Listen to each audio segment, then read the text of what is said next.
ఈ Iran and USA war start అయ్యి correct గా ఈ రోజుకి 51 days అయింది. 51 days back USA and Israel కలిసి ఇరాన్ యొక్క న్యూక్లియర్ ఫెసిలిటీస్ మీద బాంబ్ వేసినప్పుడు ఈ యుద్ధం అనేది డైరెక్ట్ గా స్టార్ట్ అయింది. అప్పటి నుంచే ఇరాన్ కూడా మిసైల్స్ వేయడం స్టార్ట్ చేసింది. సో ప్రస్తుతానికి ఏం జరుగుతుందంటే 2 weeks back Iran and USA మధ్యలో సీజ్ ఫైర్ అనేది జరిగింది. అది అప్ టు 2 weeks ఉంది. అది ఈ రోజుకి ఎక్స్పైర్ అయిపోబోతుంది. అండ్ లేటెస్ట్ గా ట్రంప్ ఏమన్నాడంటే మన ఇద్దరి మధ్య పీస్ డీల్ జరిగేంత వరకు ఈ సీజ్ ఫైర్ అనేది ఎక్స్టెండ్ చేద్దామని చెప్పారు. దీనికి ఇంకా ఇరాన్ రెస్పాన్స్ ఇవ్వలేదు. ఈ వీడియో చూసే టైం కల్లా ఇరాన్ ఏదో ఒక రెస్పాన్స్ ఇచ్చి ఉంటది, లేకపోతే సైలెంట్ గా ఉండి. ఇక్కడ యాక్చువల్ గా ప్రాబ్లం ఏంటంటే యూఎస్ఏ అండ్ ఇజ్రాయెల్ కి ఇరాన్ న్యూక్లియర్ వెపన్స్ తయారు చేయడం అసలు ఇష్టం లేదు. ఇరాన్ న్యూక్లియర్ వెపన్స్ తయారు చేస్తే ఇజ్రాయెల్ కి థ్రెట్ ఉందని అమెరికా భావిస్తుంది. అండ్ ఇజ్రాయెల్ కూడా అదే నమ్ముతుంది. ఇరాన్ ఓపెన్ గా యాంటీ ఇజ్రాయెల్ స్లోగన్స్ చేసింది చాలా సార్లు. ఇప్పుడు నుంచే కాదు, చాలా డెకెట్స్ నుంచి వీళ్ళు అదే చేస్తున్నారు. ఇక్కడ మిడిల్ ఈస్ట్ లో ఎవరి దగ్గర న్యూక్లియర్ వెపన్స్ అనేవి లేవు. ఓన్లీ ఇజ్రాయెల్ దగ్గర ఉంది. అది కూడా అన్అఫిషియల్. అఫీషియల్ గా ఇజ్రాయెల్ దగ్గర కూడా న్యూక్లియర్ వెపన్స్ అనేవి లేవు. ప్రాబ్లం ఏంటి? ఇరాన్ న్యూక్లియర్ బాంబ్స్ తయారు చేస్తే ఇజ్రాయెల్ నిజంగానే థ్రెట్ ఉందా అంటే ఏంటి? ఇరాన్ న్యూక్లియర్ వెపన్స్ తయారు చేయగానే ఇజ్రాయెల్ ఏం నమ్ముతుందంటే అది న్యూక్లియర్ వెపన్స్ తీసుకొచ్చి ఇజ్రాయెల్ మీద అటాక్ చేసేస్తుందేమో అని భయపడుతుంది. ఇది చాలా సిల్లీగా ఉంది ఇజ్రాయెల్ పాయింట్ ఆఫ్ వ్యూ ఇక్కడ.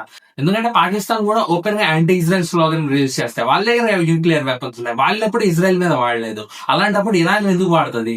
మెయిన్ లాజిక్ ఏంటంటే పవర్ అండ్ డామినెన్స్. ఇప్పుడు ఇరాన్ కనుక న్యూక్లియర్ వార్ హెడ్స్ ని తయారు చేసింది అనుకోండి, ఆ రీజన్ లో ఎవరి దగ్గర న్యూక్లియర్ వార్ హెడ్స్ అనేవి అఫీషియల్ గా లేవు. అఫీషియల్ గా చెప్తున్నా, అన్అఫీషియల్ గా ఇజ్రాయెల్ దగ్గర ఉన్నాయి. అఫీషియల్ గా ఇరాన్ దగ్గర న్యూక్లియర్ వార్ హెడ్స్ అనేవి ఉంటాయి. సో ఆ రీజన్ మొత్తం డామినేట్ చేసేది ఎవరు? Obviously Iran. ప్రస్తుతానికి మిడిల్ ఈస్ట్ మొత్తం డామినేట్ చేసేది USA with the alliance of Israel. So ఇప్పుడు ఇరాన్ కనుక న్యూక్లియర్ వార్ హెడ్స్ ని తయారు చేసేస్తే యుఎస్ఏ అండ్ ఇజ్రాయెల్ యొక్క డామినెన్స్ మిడిల్ ఈస్ట్ నుంచి పూర్తిగా తగ్గిపోతుంది. ప్రస్తుతానికి యుఎస్ఏ మిలిటరీ బేసెస్ ప్రతి మిడిల్ ఈస్ట్ కంట్రీలో కూడా ఉన్నాయి ఎక్సెప్ట్ ఇరాన్. సో దీన్ని బట్టి మీరు అర్థం చేసుకోండి యుఎస్ఏ ఎంత డామినేట్ చేస్తుందో మిడిల్ ఈస్ట్ లో. ఇప్పుడు కనుక ఇరాన్ దగ్గర వార్ హెడ్స్ అనేవి ఉంటే ఖచ్చితంగా యుఎస్ మిలిటరీ బేసెస్ అన్ని మిడిల్ ఈస్ట్ లో నుంచి వెళ్ళిపోవాల్సి వస్తుంది. సో వాళ్ళ డామినెన్స్ ఈ మిడిల్ ఈస్ట్ లో మిస్ అయిపోతుంది అండ్ ఇజ్రాయెల్ ఒంటరిది అయిపోద్ది అప్పుడు.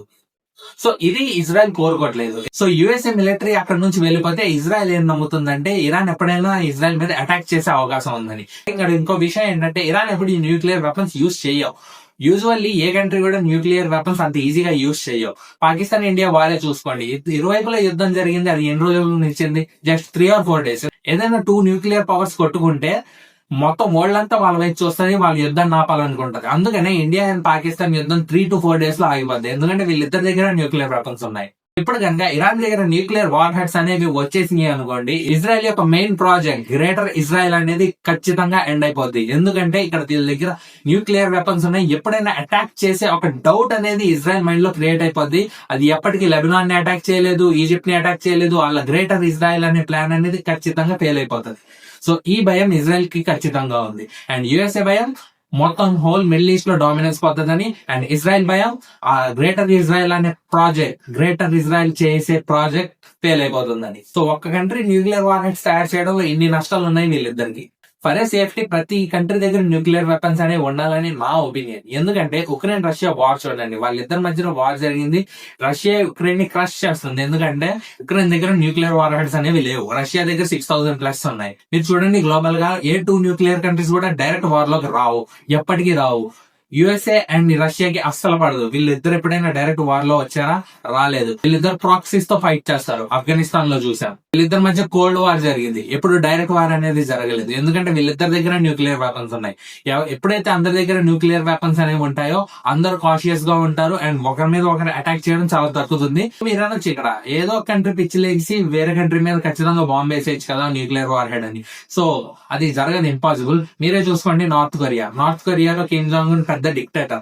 అతను ఏ వార్ లో అయినా ఇన్వాల్వ్ అయ్యాడా? ఇన్వాల్వ్ అవ్వలేదు. ఎందుకంటే అతనికి తెలుసు వాడు ఒక మీద బాంబు వేస్తే వాడి మీద అందరు కలిసి వేస్తారని. సో అందరి దగ్గర న్యూక్లియర్ వార్ హెడ్స్ ఉంటే ఎవరి మీద ఎవరు వేసుకోరు. చిన్న చిన్న ప్రాక్సీస్ వార్స్ జరుగుతాయి తప్ప హ్యూజ్ స్కేల్ లో వార్స్ అనేవి జరగదు. అదే కనుక ఇరాన్ దగ్గర న్యూక్లియర్ వార్ హెడ్స్ ఉంటే కనుక ఈ రోజు ఇజ్రాయెల్ గాజా మీద అటాక్ చేయలేదు, లెబనాన్ మీద అటాక్ చేయలేదు, దేని మీద అటాక్ చేయలేదు. సో ఇక్కడ ఇరాన్ దగ్గర న్యూక్లియర్ వార్ హెడ్స్ వచ్చేస్తే the end of Israel and the USA dominance in the middle east. అది వాళ్ళిద్దరికి నచ్చదు. సో మీరేమనుకుంటున్నారు కింద కామెంట్ సెక్షన్ లో మెన్షన్ చేయండి. వీడియో నచ్చితే కనుక సబ్స్క్రైబ్ చేయండి. Thank you.